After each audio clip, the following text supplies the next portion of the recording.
What's up, people? How's it going? How are you guys doing today? As a fan of this team, and I think other fans of this team will understand, still in a little bit of a weird place after what went down on Sunday. The trend had been established over the past several games, really, I think 8 games, I would say, and Sunday was the worst. Sunday was the worst one yet. So I think people are a little shaky after blowing that lead against Cincinnati. I think people are maybe doubting this team long term for the first time in a little while. And I can't say that it's completely unfounded. I don't think I'm totally over what happened on Sunday, blowing a 17-point lead in the fourth quarter.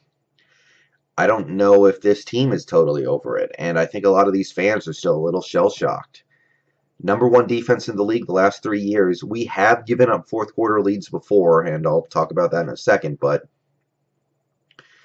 it's never really happened like that before where, there were 12 minutes left in the game, and we had to do everything wrong to blow that game, and we pretty much did everything wrong. I mean, that's tough to see.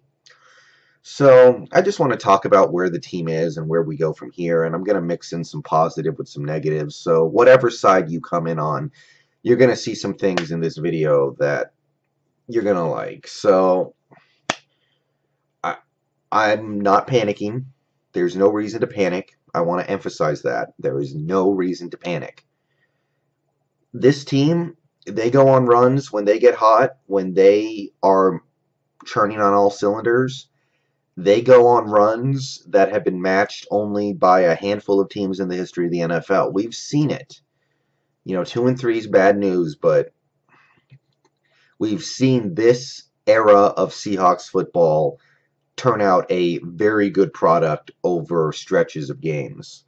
2012, from week 10, or I think it was week 12 to the second round of the playoffs, we went on a 7-game winning streak. That was the run that really kind of made us realize how good this team could be back in 2012, up until losing the playoff game to the Falcons.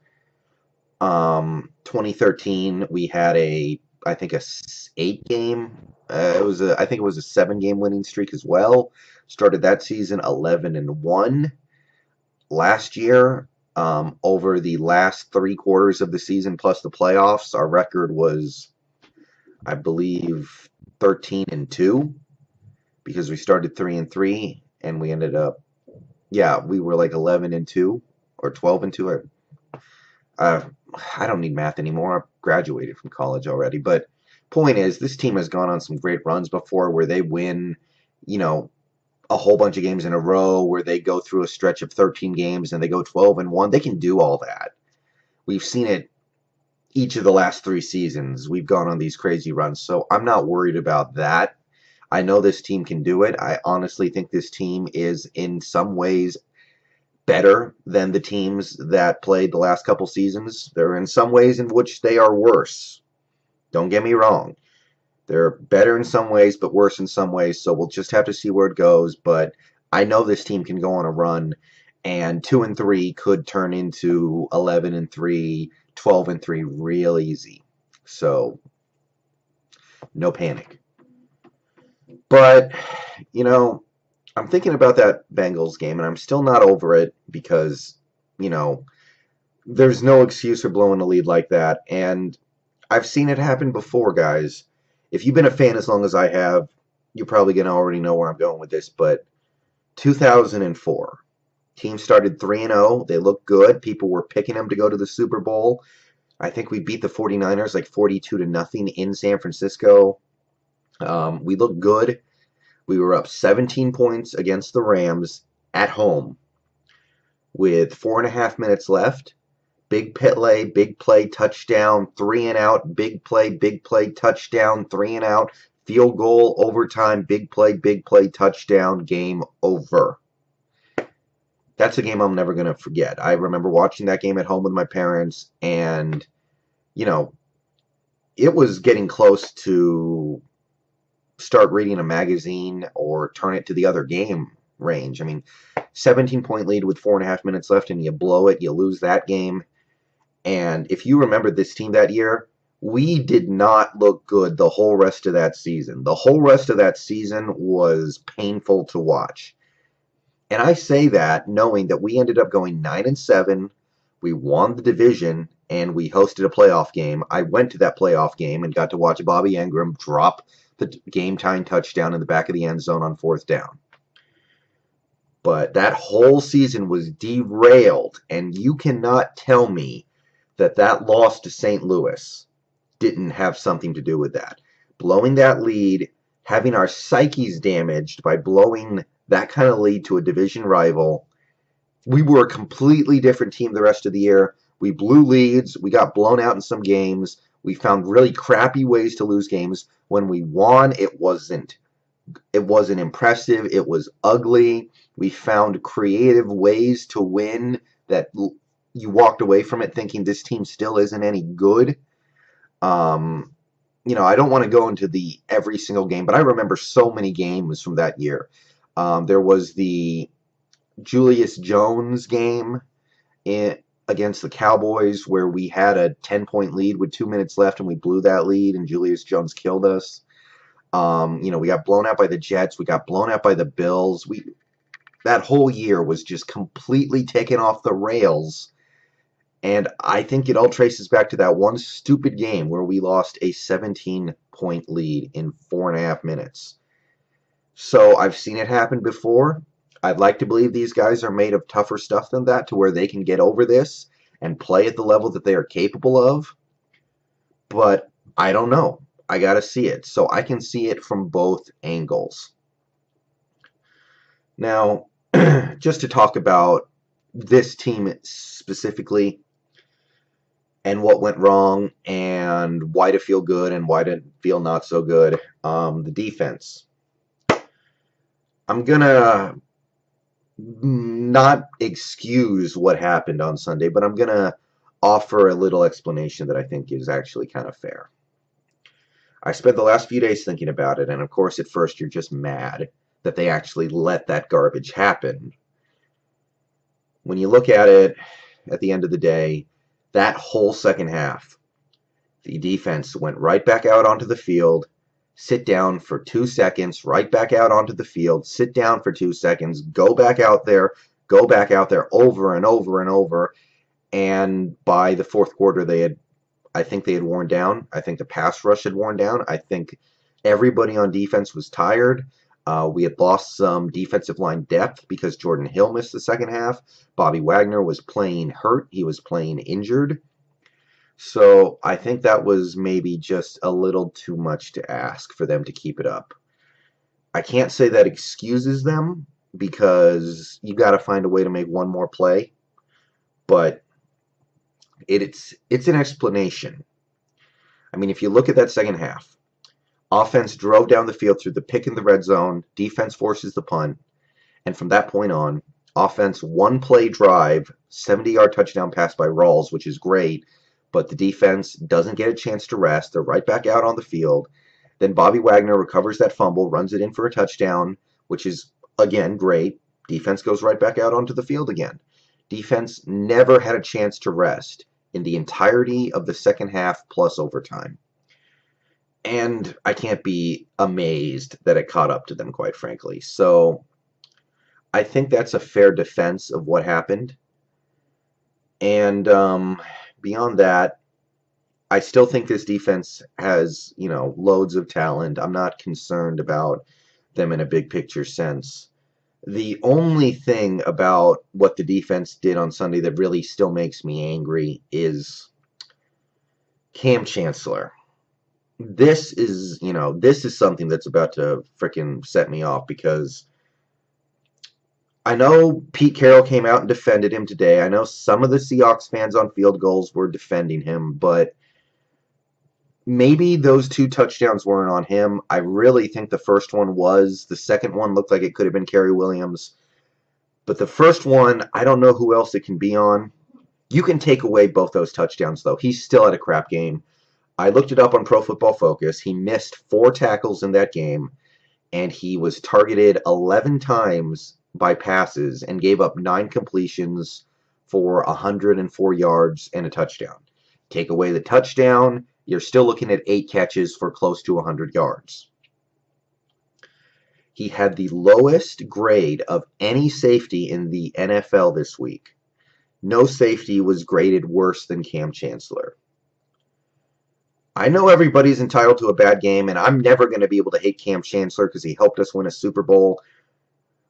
But it just wears on you to know that this guy put you through all this shit this offseason. He decided to be the diva on the team, not Michael Bennett, who we all thought was going to be the diva, not even Bruce Irvin, because he was pissing and moaning a little bit about how he didn't get his 5th-year option picked up. It ended up being Cam Chancellor out of nowhere. He sits out all of camp, all of preseason, first 2 games. Everybody's like, oh, we would have won those games with Cam, which I can go both ways on. And to put us through all that crap and then have it all be for nothing because he came back on his old contract. He got no concessions from the team. So it was all a big waste of time. And he is on a contract that makes him one of the highest paid strong safeties in the league. He is. Whatever he may say about how he wants to be the highest paid safety, good for him. But he is one of the highest paid players at his position. And after all that crap he put us through, he cannot be the one who's blowing these fucking games. I mean, if Kerry Williams blows a game, and some say he did, and he had a big hand in it, he was a big reason why we ended up losing that game. He had a bad game, but I can live with that because I get that, because he's a 1-year rental. He shouldn't even really... The only reason Kerry Williams is here is because we knew that we could not trust Jeremy Lane and Thurl Simon to play this year. So we just needed to go get somebody who would be serviceable for 1 year. I don't think he's going to be here next year. I don't think anybody thinks he's going to be here next year. He's not the best player in the world. He's okay. He's learning a new system. If Kerry Williams is part of the problem and causes us to lose a game we should win, I can live with that. Deshaun Sneed, if he blows a game, okay. He's a limited player. He probably shouldn't even be out there. He's only out there because everyone in front of him got hurt, and he's honestly actually playing pretty well. But if he blows the game, I get it. Thomas Rawls, undrafted rookie running back who wasn't even expected to make this team and wasn't expected to play this year, he gets thrown out there. He's starting. He's getting 25 touches. If he blows the game, if he's the problem, if he causes us to lose a game, of course I don't want to lose, but I get it. Cam Chancellor, after everything that's happened, he is not supposed to be the one who is causing us problems. He is not supposed to be the reason why we're losing. And if you want to point the finger at one person from Sunday's game who caused us to lose, then I think the first guy you point at is Cam. So that pisses me off.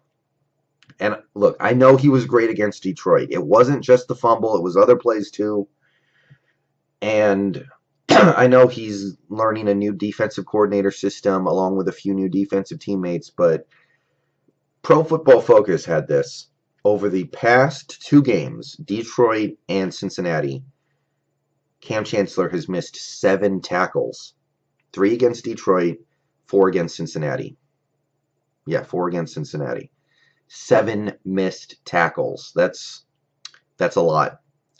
For somebody whose strength is run support and tackling and hitting people, I mean, if that's the stuff you're going to do, and if you can't cover, which on Sunday it looked like he can't cover even more so than what used to be the case, then what are you doing out there? Are you only out there for your big hits? Are you now the new Roy Williams? If you remember what Roy Williams was near the end of his Dallas career, is that what he is now? I hope not. So yeah, that pisses me off on the defensive end. Everything else, shit happens. But the Cam thing, I think he'll clean it up this weekend, but I didn't like to see that. The offense. I want to touch on a couple elements on the offense because a lot of people have been appropriately disappointed in the offense so far this season. the offense has not scored 20 points in a game yet this year. I think it's been 17, 17, 19, 13, and 17. So that's not terrible. That's salvageable, but it's not good. And a lot of people are calling for Darrell Bevell's head. I get it. I've been annoyed by Darrell Bevell in the past. I am annoyed by him right now. I am annoyed by the fact that he insists on being the smartest person in the room. I am frustrated at how he would rather throw a player under the bus instead of taking the blame for a questionable at best play call. I also see the good side of things with Darrell Bevell. He has led a effective offense these last 3 seasons. He has helped us win a Super Bowl. He's helped us get to another. He's done some innovative things that very few other teams in the league were doing. And he plays a style that Pete Carroll likes. But I can't ignore this. If you go back and watch the fourth quarter and overtime of that Bengals game, the Bengals defensive backs were running our routes. The receivers, they would run their routes. The defensive backs would jump it. As the game went on, the Bengals defensive backs figured out what we were doing, and we didn't adjust. Football 101 when it comes to being an offensive coordinator. We were so predictable by the end of that game. I think there was a third down play in overtime or the fourth quarter where they showed a replay of Baldwin running his route, and before Baldwin had even made his break, the defensive back was already closing right where Baldwin was going. It became a thing where it was just so predictable. They didn't even have to play the receiver. They just had to play where they knew the receiver was going. And that does not need to happen. These receivers are okay, but they are not guys who are going to beat defenders no matter what. Doug Baldwin is not going to be a Jerry Rice or a Michael Irvin and catch the ball even though the defender knows where he's going. There was a third down play in overtime as well. I think the last third down where we had 4 receivers and they all ran an out route, which is really code for scramble drill. That was the biggest play of the game. First down keeps the drive alive. First down gives us a chance to pick up, I think it would have been like 30 more yards to give us a field goal to win that game, get out of there, and just breathe a collective sigh of relief. And we call what basically amounts to a scramble drill. And let's just throw this little tidbit in. Jimmy Graham doesn't know what the hell he's doing on scramble drills. We need to get out of the mindset where that play is a part of what we do. It's worked for a couple years because the personnel fitted and we didn't have the most talented receivers in the league and we were just making do, and scramble drills were an effective way to create big plays down the field. But we have Jimmy Graham now. We have Tyler Lockett now. We have, Baldwin and Kearse are both having career seasons. I don't want to see the scramble drill anymore. That's how you get your quarterback killed. The line, which played better on Sunday and did fall apart a little bit at the end, but the offensive line cannot be blamed if Wilson takes a big hit when he's running a scramble drill, because that's all it is. It's just run around, hope somebody gets open, receivers just run around everywhere, and get rid of the ball right before you get hit. It's worked in the past. We don't need that anymore. Get that shit out of the playbook. So yeah, I totally agree with all that. But the players have to execute too, and I think everybody wants Darrell Bevell's, head in the guillotine, but we've lost a little bit of track about these players. Coaches coach, but the players play. And 2 guys, the 2 most high-profile guys on this offense, at least of those who suited up, they didn't play bad against the Bengals. I'm not going to say that. In fact, I think one of them played pretty good. But they are the 2 most high-profile guys on this offense with Lynch out. And I feel like they left some stuff out there. Russell Wilson, he had a good game. I'm not going to say he didn't. Russell Wilson played a good game. But there were 2 plays to Lockett that would have sealed this game or won the game or however you want to put it, and he just flat missed. Third quarter, we were pinned deep in our own territory. Tyler Lockett beats Drake Kirkpatrick off the line. He's racing down the field. Nobody's around him. He's got a step and a half on Kirkpatrick. All Wilson has to do is lay it out in front of him. It's 31-7, game over.